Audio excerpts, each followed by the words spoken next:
तर नमस्कार मित्रांनो, विशाल कॉम्प्युटर्स यूट्यूब चॅनलमध्ये आपल्या सर्वांचे स्वागत आहे. मित्रांनो, आज आपण पाहणार आहोत ई-श्रम कार्ड. या कार्डचे कोणकोणते फायदे आहेत, हे कार्ड कसं काढायचं, कोण काढू शकतं, या संदर्भात संपूर्ण माहिती आपण या व्हिडिओमध्ये पाहणार आहोत. व्हिडिओ शेवटपर्यंत पहा. चॅनलवर नवीन आला असाल, चॅनलला सबस्क्राईब करून ठेवा. अशाच नवीन व्हिडिओ आणि महत्त्वाचे अपडेट तुम्हाला भेटत राहतील. चला तर मग व्हिडिओला सुरुवात करूया. तर मित्रांनो, हा ई श्रम कार्ड कामगारांसाठी खूप महत्वाचा आहे. यामुळे तुम्हाला सरकारी योजनांचा लाभ मिळू शकतो. हो का? मला याबद्दल नक्कीच माहिती हवी आहे. इथं तुम्ही पाहू शकताय, ई-श्रम कार्ड हे असंघटित क्षेत्रातील कामगारांसाठी केंद्र सरकारने सुरू केलेले एक महत्त्वाचे ओळखपत्र आहे, म्हणजे महत्त्वाची योजना आहे. यामध्ये तुम्हाला कोणकोणता लाभ मिळतो, तर मोफत अपघात विमा, ई-श्रम कार्ड धारकाला प्रधानमंत्री सुरक्षा विमा योजनेअंतर्गत विमा संरक्षण मिळते. मृत्यू झाल्यास वारसाला 2 लाख रुपये मिळतात. कायमचे अपंगत्व आल्यास कामगाराला 2 लाख रुपये मिळतात. अंशतः अपंगत्व आल्यास 1 लाख रुपयाची मदत मिळते. सरकारी योजनांचा थेट लाभ कामगाराच्या बँक खात्यामध्ये जमा केला जातो. यामध्ये डी-बी-टी मार्फत तुमच्या बँक खात्यामध्ये ही रक्कम जमा केली जाते.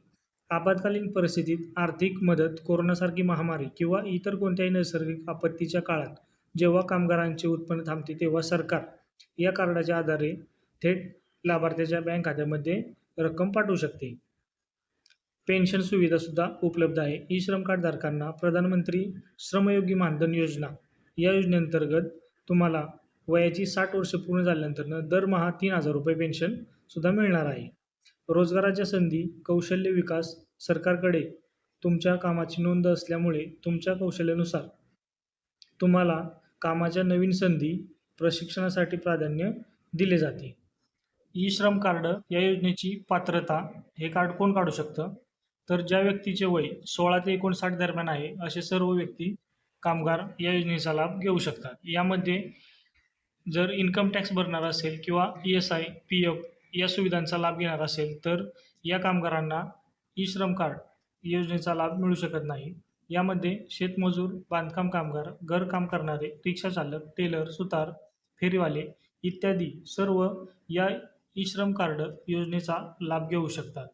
आता हे कार्ड काढण्यासाठी तुम्हाला कोणकोणते आवश्यक कागदपत्र लागणार आहे, हे पुढीलप्रमाणे. यामध्ये तुम्हाला सर्वप्रथम आधार कार्ड लागणार आहे. त्यानंतर तुमच्या आधार कार्डला तुमचा मोबाईल नंबर लिंक असणे आवश्यक आहे. महत्त्वाचं बँक खाते क्रमांक, बँक पासबुक यासाठी लागणार आहे.